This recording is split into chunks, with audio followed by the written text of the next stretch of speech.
Gaffer, how have the boys responded following last week's match? Yeah, we've obviously had to pick them up. It's never nice losing 5-0.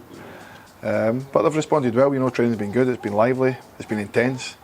And that's all we can ask. We're now looking to try and get a reaction tomorrow against another very good team in Livingston Football Club.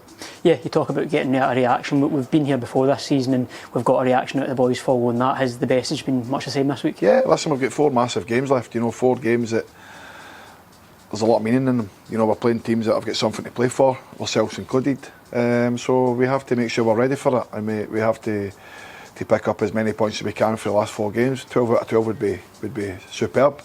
But it's not going to be easy. Everybody's got something to play for, like I've said, and they're going to be tough fixtures, but we're certainly looking forward to the game tomorrow.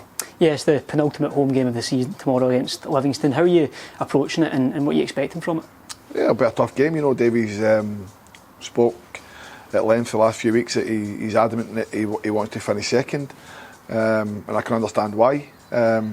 So they won't be coming here for anything less than 3 points, and we have to be ready for it. We have to make sure we're ready to go toe-to-toe and give a good account of ourselves. We've done that, I think, this season, certainly against Livingston. It's been very tight, the games, 2 draws, 1 defeat in the league, and 1 narrow defeat in the SPFL Trust Trophy. So all the games against Livingston this season have been very tight, and I expect nothing less tomorrow.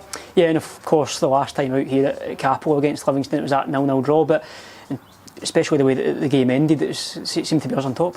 It certainly did, and hopefully that can be the same outcome tomorrow, albeit with a couple of goals in there. But I thought as the game went on, the last time here we get stronger. But again, they're a good team, we have to give them respect. They've got good players, they play a good brand of football. They can cut through you, they can go wide, or they can go over you. So they've got plenty of options in their armoury. So we have to be ready for it. Obviously, he made a lot of changes after the loss to Dunfermline.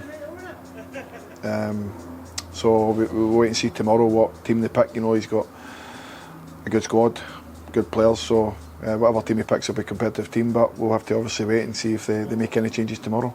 And how's the squad shaping up for tomorrow? Yeah, everyone's available, apart from Shug, obviously.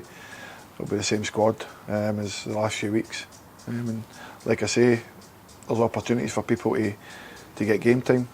Like I say, the season's coming to an end, but people need to make sure they're putting themselves in the shop window for new contracts, etc. And the players that are here are doing enough to make sure come next season that they're in that starting 11. So, like I say, nothing's over for me. There's still a lot to play for. There's still a lot at stake for a lot of people. And like I say, we're hoping to finish the season strongly.